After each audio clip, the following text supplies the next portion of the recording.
நாம் தமிழர் கட்சி ஒருங்கிணைப்பாளர் சீமான் அவர்கள், நயினார் நாகேந்திரன் அவர்கள், இப்படி பல பேர் ஒரே மேடையில் இருந்தாங்க. இதை எப்படி பார்க்குறீங்க? ஃபர்ஸ்ட், மக்களால் புறக்கணிக்கப்பட்டவர்களினுடைய மாபெரும் ஒருங்கிணைப்பு. மாப்பிள்ளை சீமான் அவர்கள்லாம் இந்த மேடையில் இருக்காங்க. ரொம்ப அருமையான இந்த மேடை 2 மாதங்களுக்கு முன்னாடி இதே போல இருந்தால் தமிழ்நாட்டினுடைய நிலைமை என்ன இருக்கும் அப்படின்னு சொல்லிட்டு அவர் எதுக்கு மாப்பிள்ளைங்கிறாருன்னா, அடுத்து நம்ம ஏன் கூட்டணியா மாறக்கூடாதுன்னு கேட்கிறாரு. இவர் கூட்டணிக்கே போக மாட்டேங்கிற கொள்கை நிலைப்பாட்டில் சீமான் இருக்காரு.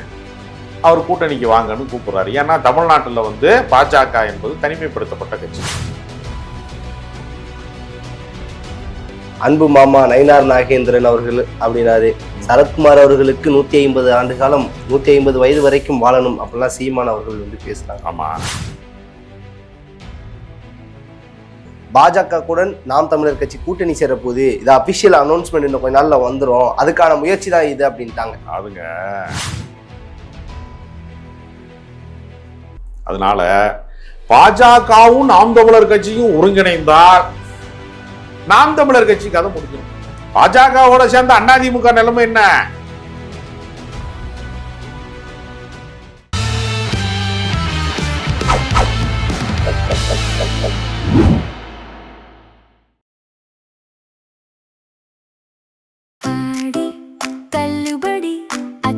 பேரும் 6 முதல் 60% வரை ஆடி தள்ளுபடியுடன் சூப்பர் சரவணா ஸ்டோர்ஸ், சென்னை, மதுரை, கோவை.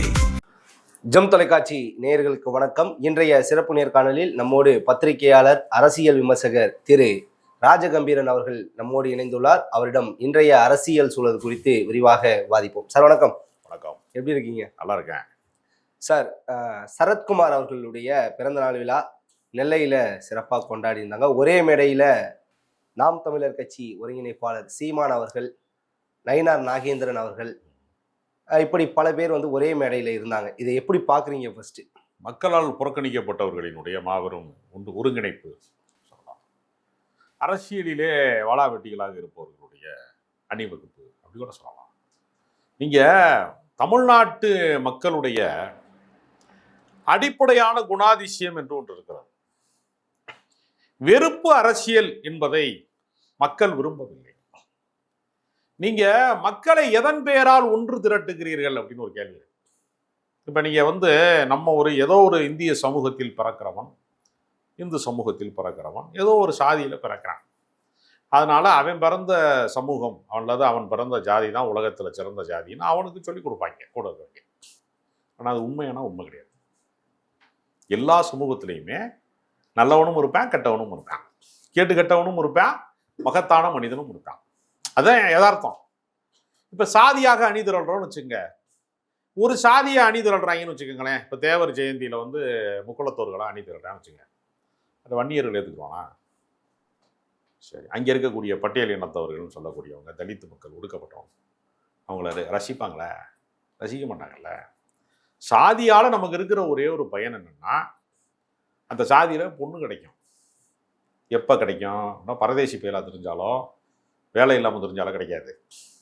ஒருத்தன் உயர்ந்து வரும்போது, வசதி வாய்ப்புக்கு வரும்போது, வெற்றி பெறும்போது, அதிகாரத்துக்கு போகும்போது, அவன் நம்மால்றா அப்படி கொண்டாடுவாங்க. எப்போ கொண்டாடுவாங்க? அவன் ஜெயிச்சவொன்னு கொண்டாடுவாங்க. சோத்துக்கலாமல் சுற்றிட்டு இருக்கான்னு வச்சுங்க, அந்த நாய் எனக்கு யாருன்னே தெரியாதுன்னு சொல்லிடுவாங்க. அவனை பற்றி எனக்கு தெரியாதுன்றவாங்க.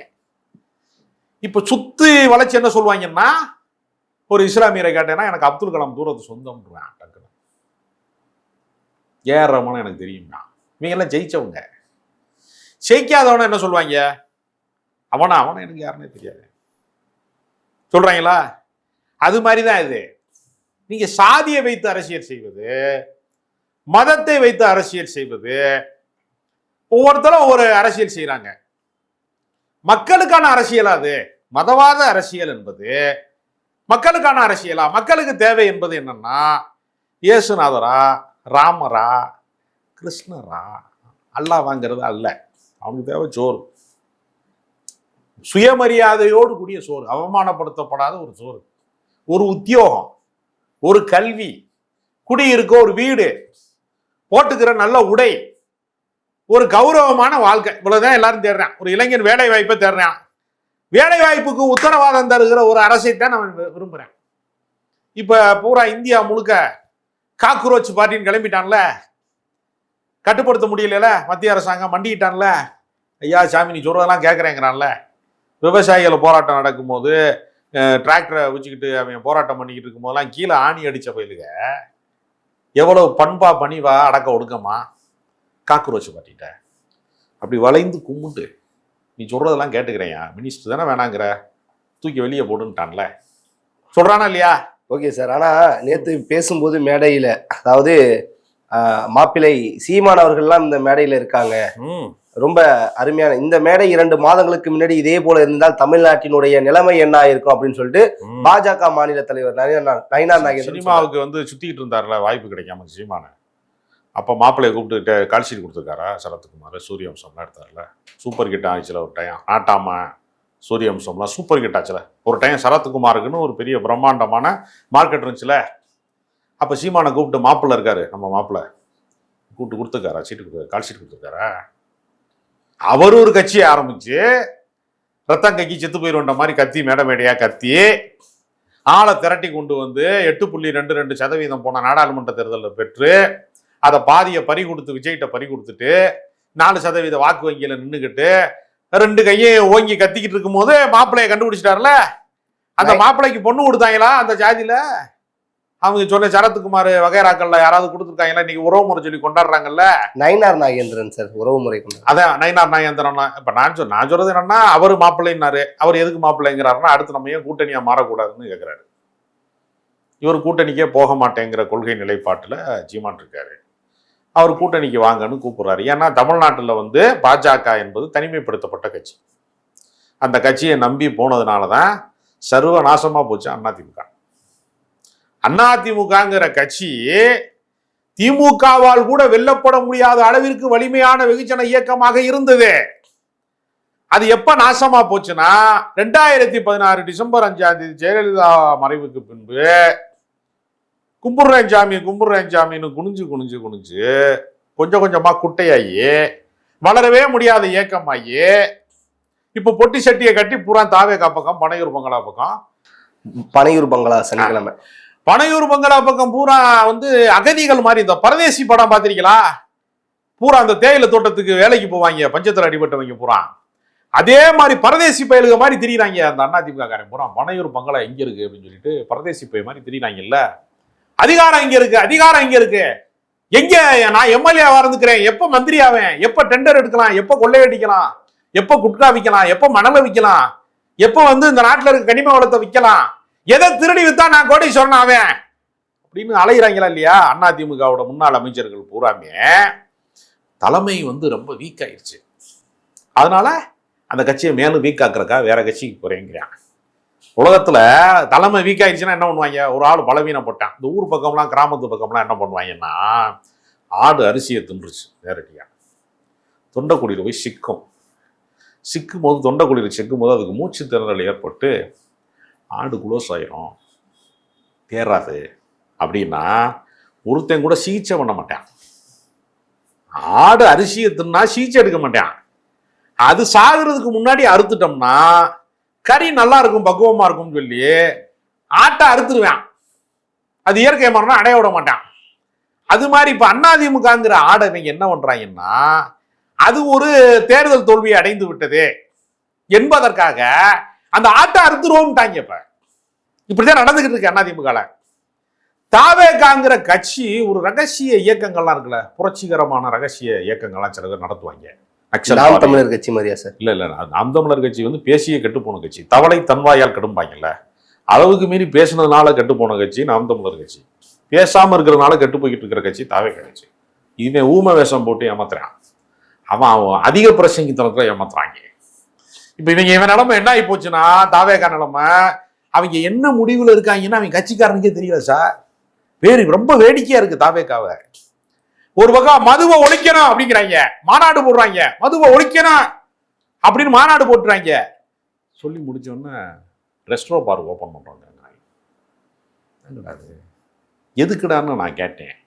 சரக்கு அடிச்சுட்டு சாப்பிடாம போயிடுவாங்க, குடல் வந்துடும், கூடவே குடல் கறிலாம் வறுத்து கொடுத்தா குடல் வேகாம இருக்கும். இதுதான் ரெஸ்டோபாண்டாங்க. திடீர்னு போய் கனிம வள அமைச்சர் பார்வையிடுறாரு அப்படின்னாங்க.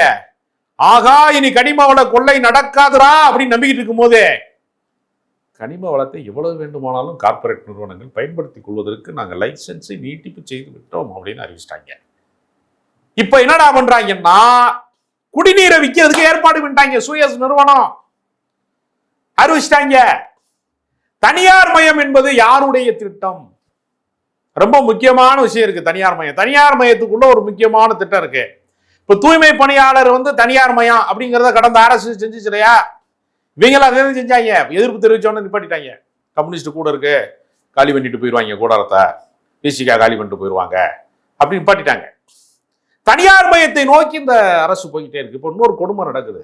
ரொம்ப பேருக்கு என்ன கதறேன்னா, போன மாசம் கரண்ட் பில்லு எனக்கு 850 ரூபா வந்துச்சுங்க, 3000 ரூபா வந்துருக்குங்க, எப்படி வந்துச்சுன்னே தெரிலங்க. இப்போ 200 யூனிட் இலவசம்னு சொன்னாங்களே சார், அது பரவாயில்ல. அதே வீட்டுல அதே கரண்ட் பில்ல அப்படியே என்ன பண்ணிட்டானா, யூனிட்டை டபுள் ஆக்கியிருக்காங்க. விலைவாசி ஏற்றம் நிகழ்ந்து விட்டது, நாங்க கரண்ட் பில்ல ஏத்தல, அதுவா மீட்டர் ஓடுதும்பாங்கல்ல சில பேர். மிஷின் கோளாறுங்க, ஓடுதுங்க, மீட்டர் ஓடுங்கம்பாங்கல்ல. மொத்த மீட்டர் ஓடுமா எங்கேயாவது? அட ஒரு மீட்டர் பிரச்சனையாகி ஓடாம நிக்கிறது இப்ப கேட்டிருக்கேன் நானு. மொத்த மீட்டர் எங்கேயாவது ஓடுமா? டபக்குன்னு ஏத்திட்டாங்க. நான்லாம் இப்ப பாத்தீங்கன்னா போன மாசம் 10,000 ரூபாய் கரண்ட் பில்ல கட்டிருக்கேன். சர்ரு புருன்னு ஏறுது கரண்ட். எப்படா ஏறுச்சுன்னு பார்த்தா ஏற்றி விட்டாங்க. அப்படியே சைலண்ட் மோடில் போய்கிட்டு இருக்கு இந்த அரசாங்கம். ஒரு பக்கம் என்ன சொல்றாங்கன்னா, ரொம்ப பெரிய ஒரு வேடிக்கை நடத்துனாங்க. நீட்டு எதிர்ப்புக்குள்ள வேற யாரோ பூந்துட்டாங்க அப்படின்னு பாஜக காரன் சொல்லுவான்ல, அதே டோன்ல போராட்டத்தை சாலைகள் தெருவுக்களில் நடத்தக்கூடாது, சாலைகள் போக்குவரத்துக்காகத்தான், போராட்டத்துக்கு கிடையாது அப்படின்னு பள்ளி கல்வி அமைச்சர் சொல்றாரு. பரவாயில்லையா, அதிகார தோரணை வந்துருச்சு அவருக்கு. அமைச்சர் அப்பதான் போனார், 2 மாசம் தான் ஆச்சு. கொஞ்சம் தோரணை இல்லாம இருந்தாரு. தோரணை வந்துருச்சுன்னு சொன்னா தர்மேந்திர பிரதான தூக்கிட்டாங்க அமைச்சர்ல இருந்துனோடனே. போராட்டம் நடக்கிற இடத்துக்கு உங்களோட நானும் நிக்கிறேங்கிறாரு. சினிமால தானையா டூயல் கேரக்டர் பண்ணுவாங்க, இரட்டை விடம்லாம். இவங்க விஜய்க்கு எதிராக திரும்பிடக்கூடாது. கல்லூரி மாணவர்கள் உள்ளிருப்பு போராட்டம் நடத்தின, ரோட்டுக்கு அடிப்பேன் நானு, உன்னைய போராடுறதுக்கு உரிமை கிடையாது உனக்கு. போலீஸ வச்சு கொடூரமான முறையில இழுக்கிறான், முன்கூட்டியே அரெஸ்ட் பண்றான், பல்கலைக்கழகத்துக்குள்ள போறான், மதுரை காமராஜர் பல்கலைக்கழகத்துக்குள்ள போறான். மாணவர் சங்கத்தினுடைய தலைவர்கள் யாரு, அவங்க கூட்டணியில் இருக்கிறவரோட போய் சங்க தலைவர் பூரா தூக்குறான், ஆளை தூக்குறான். இவங்க எல்லாம் என்னமோ ஒரு பயங்கரவாதி மாதிரியும், நாட்டில் பூரா பாலம்லாம் இன்னைக்கு வெடிக்க போறது மாதிரியுமே இந்த படிக்கிற பசங்களை பூரா இவங்க கொடூரமான முறையில் அரெஸ்ட் பண்ணி இழுத்துட்டு போயிட்டு, இந்த போராட்டத்திற்கு நாங்களும் ஆதரவு தெரிவிக்கிறோம், உங்க கூட தான் நாங்க இருக்கோம் அப்படின்னா வெளியே போயாங்கிறாங்க. நடக்குதா இல்லையா? Okay sir. இரட்டை வேடத்திலே நடிப்பது என்பதை விஜய் மட்டும்தான் செய்யணும்னு நினைச்சோம்னா, ஏன் விஜய் மட்டும் செய்யணும், நாங்க செய்யக்கூடாதா?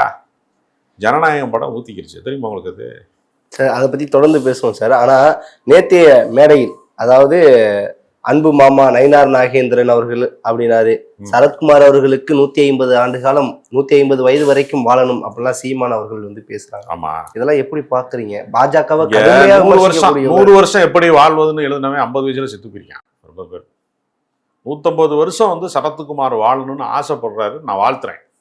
இதெல்லாம் நடைமுறைக்கு சாத்தியமா? இன்னொரு கேள்வி இருக்கு. நடைமுறைக்கு சாத்தியமா? இன்னைக்கு இருக்கக்கூடிய வாழ்வியல் முறையில ஒரு மனுஷன் 45 வயசுல இருந்து அவனுக்கு நோய் ஸ்டார்ட் ஆகுது.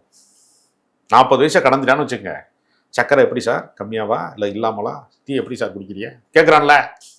இவர் ஏதோ ஜிம் பாடி, 72 வயசு ஆகுது, நடு ராத்திரில முழிப்பு வந்துச்சு, திடீர்னு போய் நான் பாஜகவில் சேர்ந்தேன், நடு ராத்திரில யோசனை வந்துச்சு, என் பொண்டாட்டி எழுப்பி கேட்டேன், ஒரு நல்ல யோசனையை சொன்னாங்க அவங்க அப்படின்னு சொல்லி அந்த சரத்குமார் போய் கட்சியில் சேர்ந்தார்.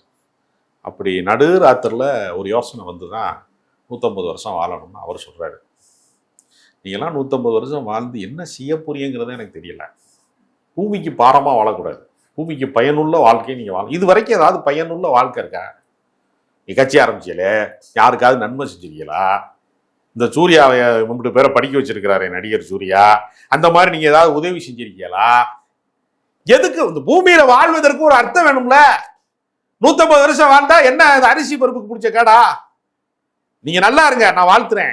ஆனா பயனுள்ள வாழ்க்கையை நீங்க வாழணும். 150 வருஷம் வாழ்றது மேட்டர் கிடையாது. Okay sir. அதே போல நேற்று அந்த மேடையில அந்த இது முடிஞ்சதுன்னா சமூக வலைதளங்கள்லாம் ஒரு பெரிய வைரல். அதாவது பாஜக கூட நாம் தமிழர் கட்சி கூட்டணி சேர போகுது, இது அபிஷியல் அனௌன்ஸ்மெண்ட் இன்னும் கொஞ்ச நாள்ல வந்துரும், அதுக்கான முயற்சி தான் இது அப்படின்ட்டாங்க. அதுங்க ஏற்கனவே தற்கொலை பாறையில உருண்டுகிட்டு இருக்கு பாஜக. குன்னூர் பள்ளத்துக்குள்ள விழுந்து கொஞ்சோன்னு ஓட்டு வாங்கி 1000க்கும் குறைவான ஓட்டு வாங்கி 768 ஓட்டா நம்ம தான் வாங்கியிருக்காங்க. கூட வாங்கி உத்தாலும் ஜெயிச்சிருக்காரு. நயினார் நாகேந்திரன் ஜெயிக்கலை, தமிழிசை சவுந்தரராஜன் ஜெயிக்கலை, என் கட்சியில யாருமே ஜெயிக்கலை. இந்த கட்சியில இருந்தா நான் நாசமா போயிடுவேன்னு அண்ணாமலை தனி கட்சி ஆரம்பிச்சிட்டாரு. போகும்போது சும்மா போகாம கூட இருக்கிறவனை புறம் கூட்டிட்டு போயிட்டார். கமலாலயத்திலேயே கொஞ்சம் பேர் தான் இருக்கான், 50 பேரையும் கூட்டிட்டு போயிட்டார் அண்ணாமலை. இவங்க ஒரு லெட்டர் பேடு கட்சி வச்சிருக்காங்க.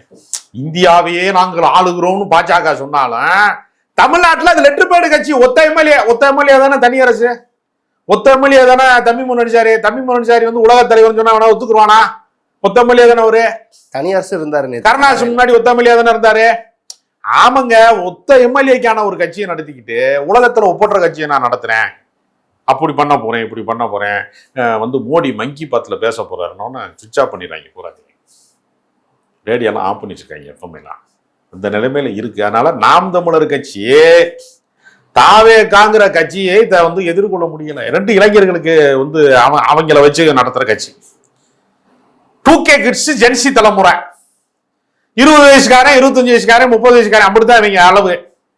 பூரா பேரும் மொத்தமா வந்து அந்த சந்தைக்கு வந்து மந்தையில ஆடை ஓட்டிட்டு போன மாதிரி ஓட்டிட்டு போயிட்டாங்க. தாவேகா பக்கம் கட்சி காலாவதி ஆயிடுச்சு. 2-3 பேர் கத்தி கிடக்காங்க. சாட்டை இடும்பாவன மாதிரி 2 பேர் கத்தி கிடக்காங்க. அதனால பாஜகவும் நாம் தமிழர் கட்சியும் ஒருங்கிணைந்தால் நாம் தமிழர் கட்சி கதை முடிஞ்சிடும். பாஜகவோட சேர்ந்த அதிமுக நிலைமை என்ன? பாஜகவோட சேர்ந்தவங்க நிலைமை பூரா என்ன? பூரா அரசியல் அனாதைகளை உற்பத்தி செய்யற இடமா மாறிடுச்சு. முதியோர் இல்ல மாதிரி, கைவிடப்பட்டவர்கள் இல்ல மாதிரி, ஆதரவற்றோர் இல்ல மாதிரி இருக்காது கமலாலயம். அங்கே போய் தான் சீமான் அழியணும்னு அப்படி ஒரு ஆசைப்படுறாங்க. சீமான் ரொம்ப சாமர்த்தியமான ஆள், சிக்கவே மாட்டார். அதெல்லாம் ஒரு பண்பாட்டு அரசியல் சொல்லி எஸ்கே பை ஓடி வந்துடுவார். அதனால சீமானை சரத்குமார் விரித்த வழியில சிக்க மாட்டாரு, நயினார் நாகேந்திரன் அவர் விரிச்ச வழியில சிக்க மாட்டாரு. அவர் வந்து அரசியல்ல வந்து இன்னொருத்தன் அழிக்கிறதுக்கு அவர் விடவே மாட்டாரு. விரும்பினா அவரே அழிச்சுக்குவாரு. இன்னொருத்தன் கையால அந்த முடிவை அவர் எடுக்கவே மாட்டாரு. Okay sir. இறுதியாக அதாவது நிர்மல்குமார், அமைச்சர் நிர்மல்குமார் ஒரு விஷயம் வந்து சொல்றாரு. நீங்க ஜென்சினா உதயநிதிக்கு என்னன்னு தெரியுமா? உதயநிதியா இல்ல கனிமொழியான்னு திமுக கிளை செயலாளர்லாம் கொடுத்து ஒரு வாக்கெடுப்பு நடத்துங்க. ஓஹோ, அப்படிலாம் சொல்றாரு. சூப்பரா இருக்கே இந்த ஐடியா. இப்ப அப்படி ஒரு போட்டி நடந்துட்டு இருக்கா? கனிமொழியா உதயநிதியான்னு போட்டி ஏதாவது நடக்குதா? அப்படி நடக்காதான்னு ஆசைப்படுறாங்க. இப்ப எப்படி கடந்த காலத்துல அதிமுக ஓபிஎஸ் அணி இபிஎஸ் அணி சண்டை போட்டாங்க. சசிகலா கட்சியை உடைச்சிட்டு போய் நான் ஒரு கட்சி ஆரம்பிச்சேன்னு சொன்னாங்க அதிமுக இருந்து. அப்படி ஆளுக்கால ஒண்ணு பண்ணாங்கல்ல. இப்ப போய் இவர் போய் நம்ம டிடிவி தினகரன் ஒரு கட்சி நடத்துறோம்னு போனார் இல்லையா? அந்த மாதிரி திமுக உடைய வேண்டும்னு ஆசைப்படுறாங்க பல பேர். இதுல என்ன கொடுமைனா திமுக உடையவே மாட்டேங்குது. இன்னொன்னு சொல்றாரு சார், திமுகவுக்கு தலைமை வகிக்கிற பண்பு உதயநிதிக்கு இருக்கா அப்படி கேட்கிறாருல்ல. இப்ப தாவேகாவுக்கு தலைமை வைக்கக்கூடிய பண்பு வந்து விஜய்கிட்ட இருக்கான்னு கேட்பாங்கல்ல அவங்க. விஜய் இதுவரைக்கும் செய்த தியாகங்கள் என்ன? எத்தனை போராட்டங்களை நடத்தி இருக்கிறார், எத்தனை புரட்சிகரமான தத்துவங்களை உதிர்த்திருக்கிறார், எத்தனை முறை பேப்பர் பார்த்து தப்பு இல்லாம வாய்ச்சிருக்கிறார். அவங்க கேட்பான்ல, ஒரு லீடர்ஷிப்புக்கான குவாலிட்டின்னு ஒண்ணு இருக்குல்ல. ஒரு தலைவன் எங்கே உருவாகிறான்? காக்ரோச் ஜனதா பார்ட்டி எங்கே உருவாகுது? போராட்டத்துல உருவாகுதுல. அது மாதிரி விஜய் கட்சி ஏதாவது ஒரு போராட்டத்துல உருவாயிருக்கா? திமுக வெறுப்பிலே தானே கட்சி நடத்திருக்கீங்க. திமுக வெறுப்பு என்பது ஏற்கனவே அதிமுக உருவாக்கி வைத்திருக்கக்கூடிய ஒரு கான்செப்ட், ஒரு கருத்தியல். அதை வச்சுக்கிட்டு நீங்க ஒரு கட்சி நடத்திருக்கீங்க, அவ்வளவுதானே. நீங்க ஏதாவது தனியா தத்துவத்தை உருவாக்கி இருக்கிறீங்களா? உங்களுக்கு என்று ஏதாவது ஒரு கருத்தியல் இருக்கிறதா? உங்களுக்கு என்று ஒரு கள போராட்டம் இருக்கிறதா? ஒண்ணுமே இல்ல. இதை வச்சுக்கிட்டு நீங்க கட்சிக்கு தலைவராக இருக்கிறோம், நாங்க கட்சி நடத்துறாங்க. இது வரைக்கும் தாவேகாவுக்கு என்ன கொள்கைன்னு ஒருத்தரும் கூட தெரியாது. Okay sir. அதே போல நீட் போராட்டத்துல வந்து திமுக உள்ள பூந்து குழப்பம் பண்ணிட்டாங்க அப்படிங்கிற ஒரு குற்றச்சாட்டை சொல்றாரு. யார் சொன்னா? அமைச்சர் சிடிஆர் நிர்மல்குமார் அவர்கள். சரி, நீங்க ஆதரவு தெரிவிச்சீங்களா? நீட்டுக்கு எதிராக அனிதாவினுடைய மரணத்திற்கு போய் ஆறுதல் சொன்னார்லாம் கடந்த காலத்துல சீன் புட்டி இல்ல. நீட்டுக்கு எதிராக போராடிய இளைஞர்களை காவல்துறையை வைத்து தாவேகா அரசு என்ன செய்தது? பாதுகாப்பு அளித்ததா? பதட்டத்தை உருவாக்கியதா? அவர்களை கைது செய்ததா? அவர்கள் மீது என்ன நடவடிக்கை எடுத்தது? சிபிஎம் உடைய மாநில செயலாளர் சண்முகம் என்ன சொல்றாரு? கொடூரமான முறையில கைது செஞ்சிருக்கிறாங்க, தவறான முறையில நடத்திருக்காங்க, காவல்துறை அத்துமீறி இருக்கிறது, காவல்துறை ரவுடிகளை போல நடந்து கொள்ளக்கூடாதுன்னு சொல்றாங்களா இல்லையா? அப்ப உங்க கண்ட்ரோல்ல இருக்கிற காவல்துறை மாணவர்களை துன்புறுத்தியதா இல்லையா, அச்சுறுத்தியதா இல்லையா, நடவடிக்கை பாய்ந்ததா இல்லையா? நீங்க என்ன லட்சணத்துல நடந்துகிட்டீங்க? மெரினாவை எதற்கு நீங்கள் தீவிரமாக கண்காணித்தார்கள்? மெரினாவிலே இளைஞர்கள் போராட்டம் நடக்க விடாமல் தடுத்தது யாரு? தவேக அரசு தானே. காவல்துறை கையில் வைத்திருக்கிற முதலமைச்சர் தானே, விஜய் தானே தடுத்தாரு. நீங்க நிர்மல்குமார் சொல்வாரா ஜென்சி தலைமுறைக்கான இயக்கம் எங்க இயக்கம் தான், நாங்க தான் இந்த நீட் போராட்டத்தை எதிர்ப்பு போராட்டத்தை நாங்கள் தான் நடத்தி கொண்டிருக்கிறோம் என்று சொல்வதற்கு, நீங்கள் மெரினா பீச்சை திறந்து விடுறதுக்கு உங்களுக்கு அந்த ஆற்றல் இருக்கிறதா, தைரியம் இருக்கா, துணிச்சல் இருக்கா? ஒண்ணுமே இல்லையே. ஓகே சார், நீட் போராட்டத்தை பற்றி தொடர்ந்து பேசுவோம். உங்க சிறப்பான தகவலுக்கு ரொம்ப நன்றி.